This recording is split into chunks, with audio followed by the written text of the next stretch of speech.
Former ACCC Chairman Professor Allan Fels has also suggested a solution to the row over travel claims.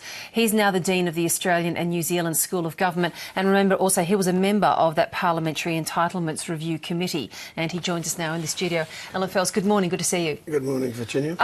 First of all, so it's true routinely politicians will always travel business class? Yes, I think that's the rule. The big point, I think, is that all expenses of that kind should be put on their website straight away and on a couple of other government websites so anyone can look, immediately see what's been spent and claimed. Could we just pick up on the suggestions that were just made then by Nick Xenophon, made overnight? What do you make of those particular key suggestions, the double demerit points in particular? That doesn't worry me, but another even better way of cutting down the abuse is to make it all public immediately. I think that would self-police to a huge extent. I don't think the double demerit points would hurt. Regarding travelling economy, it's also true that within government ranks like public servants, their automatic access to business class travel has been cut back quite heavily under fiscal stringency, so right. Maybe it should go on to members of parliament, particularly for the lesser trips of under 2 hours. Yeah. Now, what about the idea of giving all of the MPs a set travel allowance, a global figure each year, and they can spend it as they like, but once it runs out, that's it? I'd prefer my system. First of all, the amount of travel varies hugely depending on whether you're in the outback. It would vary from each seat one to the other. It is also true that they do need travel allowance for particular things, and it will vary. There'll be some members for whom there's a really high demand, others low demand, and so on. In our report, I was on a committee that reviewed all of this.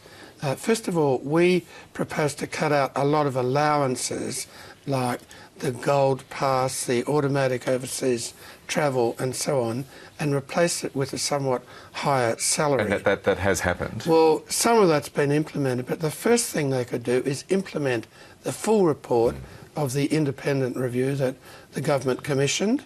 And then the second point was we did say, well, even if you shove a lot of it into income, there are some tools of trade where money has to be spent on specific things like travel, and make that absolutely transparent, and that will largely cure the problem. So what are the recommendations that weren't implemented following your review? Well, the transparency was the key one. The key one was transparency. What are the other ones that you would want to see? The other ones were to bring together in one place all the rules and entitlements there, spread all over the place, right, and have one framework. Also, regarding salary, that the tribunal, the REM tribunal, should set it, and it shouldn't be able to be fiddled with by politicians. Okay. Now, the tribunal just earlier this year increased police salaries. I think we can show our viewers what the Prime Minister and the Opposition Leader are paid at the moment. Would one suggestion be to further increase that and as a result include travel allowances in that higher salary? I wouldn't do it for travel, but I would phase out all perks, especially international travel. I wouldn't make that any kind of right. I'd pay them a bit more. I wouldn't give them a net increase, but pay them a bit more and remove those entitlements. So when you hear Tony Abbott speaking, as he has been the Prime Minister, about the community engagement and that being an important part of a parliamentarian's job, but when he speaks of going to one particular seat because it was a marginal seat and therefore it was one that he was keen to win, as someone who sat on this committee, does that strike you as a parliamentary task or a party political task, and therefore should the money to fund it come from one place over the other? My main point is that it is really difficult to pass judgment on all of these cases, and then the best thing is to do it all very much in the open so that the politician has to worry as to the court of public opinion on these matters.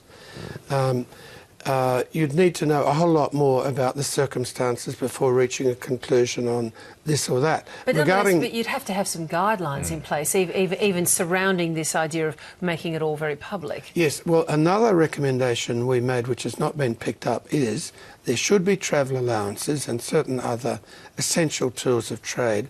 They should be not only have criteria, but they should be reviewed every 3 years to keep up to date with modern views and needs. Okay. Well, Allan Fels, thanks for joining us this morning. Thank you very much.